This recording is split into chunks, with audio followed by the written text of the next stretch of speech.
Ah oui. Salut. Ça va, tu passes Est-ce une qu'on bonne entend soirée? Ça va, je suis dehors donc j'ai froid. T'es dehors? Oui, j'étais en train de rentrer chez moi. Ah d'accord. Du coup, on m'entend bien là? C'est bien comme ça? On t'entend plutôt bien, si on considère que t'es dehors. Qu'est-ce que tu voulais nous communiquer? J'avais un peu envie de parler de la mort du coup. À la base, je voulais parler de philosophie de toute façon, parce que j'adore la philo. Très bien, moi aussi. Mais j'aurais très envie que tu fasses des vidéos plus axées sur ça, j'avais mis quelques commentaires à propos de ça. Enfin, je Ouais, suis sûr que ça va arriver. c'est dans mes projets. Et bah j'ai hâte, je serai le premier à cliquer. C'est vraiment, je suis pas un grand connaisseur en philo, je suis vraiment juste un fan, tu vois, comme on est fan de Miley Cyrus. Moi je suis fan de philo. Ouais, c'est pareil. Ça, je lis pas de bouquins, juste j'aime réfléchir et faire des réflexions. Du coup, ouais, je sais pas trop où commencer pour cette histoire de philo et de mort. Peut-être, moi j'aimais bien le tétrapharmacone de Épicure. Attends. Oh, t'as l'air très renseigné là. Non mais oui, je suis un peu renseigné quand même, mais je suis pas un spécialiste, mais moi j'aime bien aussi. Ouais, bah c'est ça, bien sûr, tu viens de me sortir le tétrasaplacone d'Épicure, mais à part ça, tu t'y connais rien. Et tu vas me corriger sur ce que je viens de dire en plus. Voilà, vraiment de mieux en mieux. Bah oui, bon, alors là, c'est vraiment le pompon, si je peux me permettre. Ouais, j'avoue. La transition était... Alors qu'est-ce qu'il disait Épicure? Qu'est-ce qu'il racontait, ce con là? Avec sa tête. Heureusement qu'il a une tête. Le tétrapharmacone, c'est... c'est un nom de médicament déjà. Bah, comme beaucoup de mots grecs. En plus, il parle grec. Mais... C'est 4 principes très simples, c'est 4 petites phrases qu'il faut se souvenir tous les jours. Il dit à ses élèves, vous relisez ça tous les jours pour pas l'oublier, même si c'est des évidences d'ailleurs. Épicure dit que les évidences, c'est des choses qu'on oublie facilement. Moi, ça a beaucoup résonné avec moi quand j'ai appris ça. Enfin, quand j'ai appris qu'Épicure avait dit ça. C'est vrai que des choses simples comme le fait que je suis aimé ou que j'ai des passions ou que des fois je suis heureux, c'est des évidences qu'on oublie. Ah ouais. Des fois. Surtout quand on déprime du coup. Ça fait sens. Et c'est quoi ces 4 phrases, tu vas nous les dire ou c'est pas important? Si. C'est ne pas avoir peur de la mort, ne pas craindre les dieux, la souffrance est facile à surmonter, et j'ai oublié le 4e. Ah bah non, fallait pas les oublier. Non, mais je sais plus, mais ils sont marqués dans ma chambre en plus, mais j'y suis pas. Enfin, tu les lis tous les jours, normalement. Ah, je ne lis pas tous les... Je devrais. Tu es un mauvais épicurien. Oui, je me considère pas épicurien, mais oui, c'est un peu vieux ce machin, quoi. Ah, quelqu'un va nous donner le 4e dans le chat. De toute façon, ils sont pas tous utiles. Par exemple, moi, je raillerais ne pas avoir peur des dieux. Tu raillerais ne pas avoir peur des dieux? Ouais, je vois pas un intérêt à me répéter ça. Oui, bah, en fait, les dieux, faut plus considérer, je pense, le destin, en quelque sorte. Faut pas avoir peur du destin. Les Grecs, forcément, ils étaient polythéistes, ils croyaient en des dieux, ils croyaient en plusieurs dieux. Ce que c'est les dieux grecs, c'est surtout des grands messieurs dans les nuages qui vont se faire la guerre, qui vont avoir leur propre ego comme des humains, qui vont faire de la merde, et parfois, en tant qu'humain, tu te prends un éclair de Zeus sur la gueule parce que t'étais sur le chemin, tu vois. Ah, Hydrosat nous a donné le 4e, c'est le bonheur est facile à obtenir. Je sais que c'était sur le bonheur, mais j'étais pas sûr. Mais merci le chat. Donc voilà, pour moi, ne pas craindre les dieux, c'est plus dans le sens de ne pas avoir peur du destin. Ouais, de ce que tu peux pas contrôler. Exactement. Ce que tu peux pas contrôler qui va potentiellement t'arriver dans la gueule. Ouais. Voilà, c'est un peu ne pas avoir peur de manière générale. Enfin, là, c'est un peu aller plus loin, mais pour moi, je le prends comme ne pas avoir peur de sa vie, de ce qui ne dépend pas de soi. Et vu comme ça, c'est encore très d'actualité, je trouve. Oui, c'est très juste. Ça sert à rien d'avoir peur d'un truc auquel on peut rien. Bah ouais. Parce que non seulement t'y pourras rien quand ça va t'arriver, mais en plus ça a une influence sur toi avant que ça soit arrivé. C'est absurde. Ça me donnerait beaucoup envie de parler du stoïcisme, mais ça prendrait des heures, donc on va passer ces mecs-là. Du coup, ne pas craindre la mort, pour Épicure et pour pas mal de Grecs, dont Socrate, l'idée c'est surtout que, bon, on sait pas ce qui va arriver en fait, à la mort. On sait pas ce que c'est. Je crois que Socrate disait même que celui qui dit qu'il sait ce qui va arriver, c'est un menteur. On sait pas. Et même en étant croyant, et sans être irrespectueux avec les croyants, ils savent pas. Ils croient, mais ils ne savent pas. C'est un acte de foi, mais personne n'est certain, en fait. Et donc, ce serait stupide d'avoir peur de quelque chose dont on ne sait pas ce que ça va être. Ça peut être logique d'avoir peur de ce qu'on ne sait pas. Je dirais que c'est humain, mais rationnellement parlant, en raison pure, ça ne l'est pas vraiment. Bah, c'est l'imagination, en fait. L'incertitude, ça peut être effrayant. De se dire, quand je vais mourir, je sais même pas ce qui va se passer. C'est effrayant. Oui, mais pas logiquement, pour moi. Ok. Parce que c'est l'imaginaire qui en marche.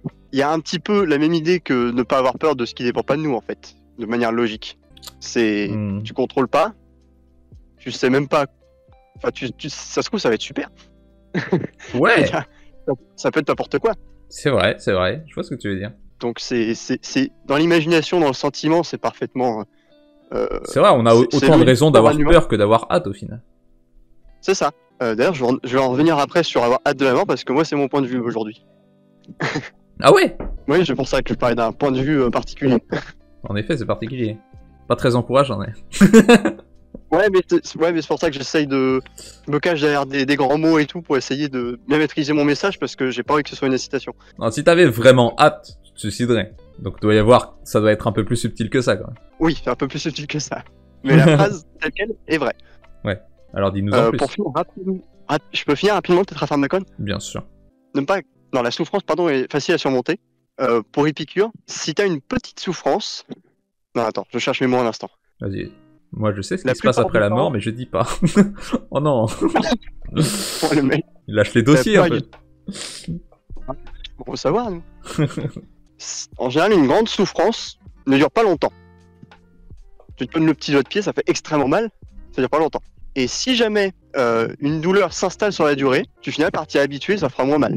Voilà, c'est le raisonnement. Bon, celui-là, j'avoue, il est un peu... il est pas entièrement convaincant, mais ça s'entend que c'est un phénomène qui existe. Ouais, que, je le sais. genre, une maladie chronique qui te fait mal quelque part, tu vas t'y habituer, ça va être de moins en moins pénible. Ouais, j'entends. Et je pense aussi que quand on parle de la difficulté de vivre, quand on a parce que ça peut être des douleurs physiques, mais aussi mentales, Bien sûr. ça s'applique quand même. C'est ça. C'est Le pas que ça passe le parce temps que- est le meilleur ça remède. passe Hein. parce que tu t'es habitué. Ouais. Il y a des blessures dont on guérit. Il y a aussi des blessures dont on guérit pas vraiment. Quand on a vraiment une maladie mentale, je veux dire que c'est vraiment dans le cerveau, que c'est pas juste un événement qui a créé ça, par exemple. Et on apprend à vivre avec. On apprend à vivre avec, et c'est moins douloureux. Ouais. On apprend à la supporter. C'est pas forcément moins douloureux, mais on est plus habitué. C'est ça. Et le dernier, c'est le bonheur est facile à atteindre. Je sais plus. Ça c'est ça c'est difficile à prouver. Si je crois que je peux, c'est que si on réfléchit à si on sait ce qu'est le bonheur pour Épicure, pour lui c'est dans les plaisirs très simples quoi. C'est suffisamment manger, bien dormir. C'est vraiment répondre à ses besoins vitaux. J'en parlais vite bien, fait tout à l'heure. Je disais que le bonheur ça dépend que de toi. C'est à toi de décider ce qui te. C'est un peu à toi de décider ce qui te rend heureux. T'as pas besoin de quoi que ce soit pour être heureux. T'as juste à être content de ce que t'as. C'est une solution. Je vais pas m'introduire dans cette crevasse parce que il y a d'autres gens qui voudront parler après. Très bien. Mais pour moi, il y a plusieurs bonheurs et il y a plusieurs façons d'atteindre ces différents bonheurs aussi. Et ça, c'est une solution. De définir ses propres limites. Ouais. Disons. De s'accorder aussi soi-même son bonheur. Je pense que je vais aller sur la mort et ensuite je vais vous laisser. Mais j'aime bien dire comme mais ça. j'essaie vraiment de me retenir parce que moi, des fois, je fais vraiment chier les gens pendant des heures et du coup, j'ose plus parler de philo parce qu'on m'a déjà dit que je les faisais chier. Non, tu me fais pas chier, t'inquiète. Je sais, mais je vois pas le chat. Donc moi, j'ai hâte de mourir. Et je pense même que quand ma mère ou d'autres proches vont mourir, ça va être super. Pourquoi ? Super pour eux ou pour toi? Pour eux. Ok. Pour moi, ce sera un peu triste quand même. Ouais.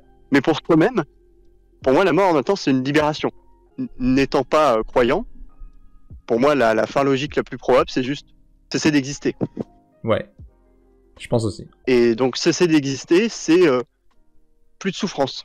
C'est ça. C'est quand même vachement sexy de plus souffrir. Mais c'est plus de bonheur non plus. C'est ça. T'as plus rien de Donc, pour négatif, moi, mais la t'as mort, plus rien de positif. T'as juste plus rien. C'est un zéro. C'est ni négatif ni positif. C'est juste Mais- le pur repos. C'est ça. Mais le repos, c'est quand même quelque chose de très attrayant. Surtout quand tu souffres. Quand parfois t'atteins des moins 10, des moins 20, des moins ce que tu veux. Avoir zéro, ça semble être quelque chose de plus positif. De plus positif peut-être que ce que t'as eu dans ta vie à certains moments. Ouais. C'est pas très encourageant, une fois de plus, ce que tu nous dis. Oui, non mais j'y viens. J'explique pourquoi la mort ça peut être cool. Moi, par exemple, je vois beaucoup ma mère. Je vois des souffrances quotidiennes de ma mère et je me dis, quand elle sera morte, elle aura plus ses souffrances. Et ça va me faire plaisir de savoir qu'elle souffre plus de ça. Ouais, je vois ce que. Un peu de la même manière, genre, si t'as un mec dans un hôpital qui est en train dans le coma par exemple, qui souffre beaucoup. Tu dis au moins c'est terminé. C'est ça. Bah j'ai un peu ça, mais pour toute la vie, parce qu'en fait, je trouve que la vie c'est incroyablement douloureux. Ok. Mais Bah pour tout le super, monde. hein. Merci. Oui, bah, hein. Mais la vie c'est quoi? Qu'est-ce que la vie? Attends, qu'on a fait le- Qu'est-ce que la vie? Bon, là encore une fois, moi je suis pas diplômé, mais on parle souvent de mouvement dans la vie. La mort, Ah. ça ne bouge plus. La vie, ça bouge. Ah oui. C'est des cellules qui bougent, c'est des trucs qui s'actionnent. C'est un changement, c'est des changements, c'est des évolutions. Il se passe des trucs, quoi. Il y a de la vie. Cette souffrance aussi, c'est ce qui me permet de me sentir en vie. Et Donc, j'aime bien être en vie aussi. Donc la souffrance est positive pour toi. La souffrance a du positif, ouais. Mais- La souffrance, elle me permet de profiter de ma vie. Mais il y a quand même des moments de joie et de non-souffrance, pas vrai? Ouais, mais en quelque sorte, je considère que les passions de manière générale, qu'elles soient positives ou négatives, amènent au même résultat qui est d'être en vie, de se sentir en vie. Ok. Et tu considères ça important de se sentir en vie? Je considère ça incroyable surtout. Quand t'es mort, tu peux pas voir ça. Bah, on sait pas. Oui, c'est vrai. Peut-être Ouais, que tu quand prends t'es des mort, tu décisions le sais pour pas, moi. hein. T'as l'impression d'être en vie, mais en fait, tu l'es pas. Ouais, Peut-être qu'on mais est bon, mort, hein. en prenant la mort probable dont je parlais plus tôt, en prenant Ouais. ma définition de la mort. Mais tu penses que ce sera préférable à la vie? Que le néant est préférable? Eh ben non, justement. Et c'est pour ça que j'ai pas envie de me suicider. T'as hâte, mais c'est pas préférable à la vie. Ça finira par le devenir. D'accord. Mais pour le moment, j'ai envie de ressentir plus de passion, j'ai envie de ressentir plus de mouvement, j'ai envie de savoir ce que le jeu vidéo, la vie, a à me proposer. Ok. Tu vois, je vais passer tous les champions maîtrise 7 avant de me dire ok, j'arrête le jeu. Très bien. C'est une image.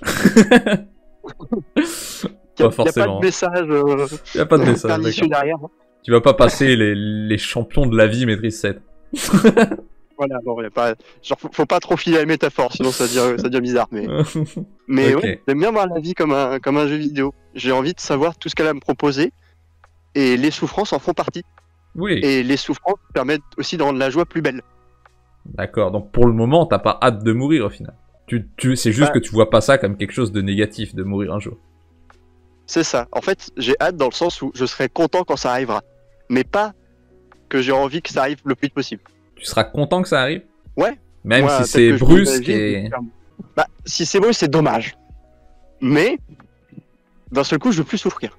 Et comme, d'après ma définition de la mort, je pense aussi que je pourrais plus penser, bah, je pourrais pas trop le regretter, quoi. Ouais, pour ça aussi, parce ce que je me dis, c'est qu'on a tous envie d'avoir une mort douce et pas de souffrir. On n'a pas envie de mourir noyé ou un truc comme ça. Ah ouais, Mais au final, avec notre définition, ça change rien. Ça Oui, change ça rien la change manière rien. dont tu meurs. Après, t'y penseras plus. c'est ça. Qu'est-ce que t'en as à faire de souffrir si la souffrance ne mène à rien? Mais après, il y a toujours le temps présent. Si tu meurs lentement et en souffrant, bah, c'est chiant. Si tu ressens une énorme douleur, mais pour une demi-seconde, Bah, À la limite. c'est chiant sur le moment. Mais une fois que t'es mort, tu t'en souviens pas. Donc au final, ça a eu aucun impact. bah, t'auras pas l'impact de toi y repenser après, mais le temps présent où tu souffres peut être quand même problématique. Ouais. Genre, dans la finalité, non. Mais le présent est quand même quelque chose d'intéressant à considérer, je pense. Peut-être.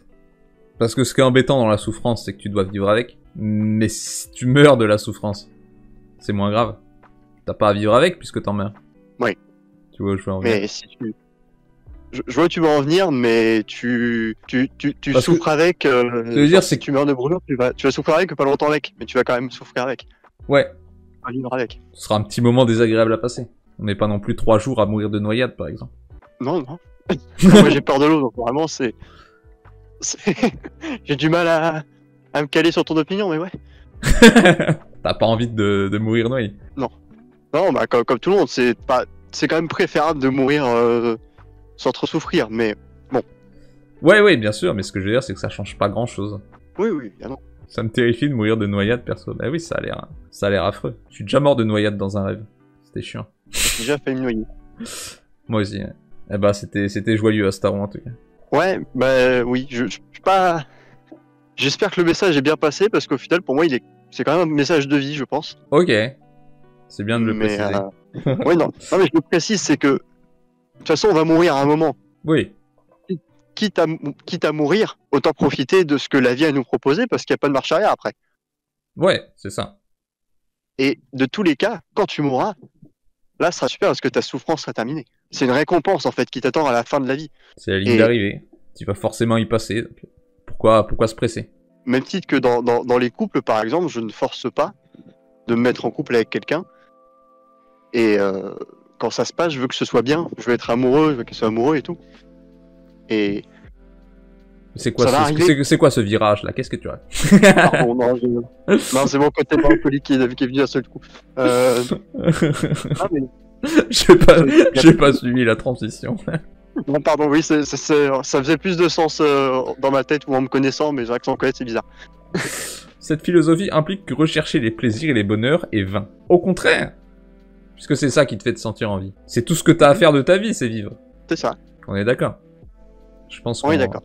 Je pense qu'on a à peu près le même point de vue. C'est tout ce que t'as à faire de ta vie, de ressentir du plaisir et du bonheur. C'est ton seul, ça devrait être ton seul objectif.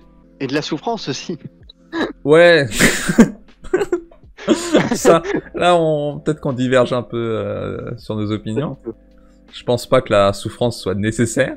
Moi, au contraire, je pense qu'elle l'est pour être... En guise de comparaison. En quelque sorte, ouais. On pourrait parler aussi d'un petit concept, allez vite fait, si tu me le permets. Bah, bien sûr. De Leibniz, un autre philosophe. Je sais plus son époque exacte. Au pif, je dirais 16e, 17e. Donc 16e, chrétien. Ouais. Chrétien, une époque où c'est normal d'être chrétien. Et donc le principe, il part du principe que Dieu existe et qu'on vit dans le meilleur des mondes possible. C'est triste. Pas forcément. Parce que si c'est ça le meilleur des mondes possible, bon, il a pas fait de son mieux, Dieu. Bah oui, parce qu'il y a plein de souffrances, il y a plein de douleurs, il y a plein de mal. Mais pour Leibniz, il y a un mal qui est nécessaire au bien. Ouais. Sans le mal, le bien ne ressort pas en fait. Le mal existe en contradiction du bien. Oui, bien sûr. Contradiction du mal. Est-ce que ça justifie que des enfants aient le cancer? Je suis pas certain. Je crois pas qu'on avait besoin de ça pour savoir ce qui est bien. Le meilleur des mondes possibles, je suis pas certain. Je pense qu'on pouvait monter légèrement, tout en ressentant suffisamment de souffrance pour que le bonheur existe. Mais grand bien lui fasse. S'il y avait pas autant d'injustice et autant de gens qui meurent, bon là je fais avocat du diable, hein, mais s'il y avait pas autant d'injustice et de gens qui meurent, ce serait pas aussi beau et ce serait pas aussi bien de sauver quelqu'un, par exemple. Je pense qu'il pourrait en avoir 10% moins et on serait quand même bien. Je dis pas qu'il en faudrait pas du tout, mais si on avait moins, ce serait quand même cool. C'est vrai. Mais ce que je trouve intéressant dans ce principe, puisque comme j'ai dit, je suis pas du tout chrétien, donc je peux pas du tout croire à ça dans tous les cas. Oui. Bah peu importe que ça soit Dieu ou autre chose de toute façon, qui ait fait ça. Oui, mais ça implique qu'il y a quelqu'un de conscient qui essaie de faire ça, quoi, que ce soit... Ouais. Bref. Peu importe.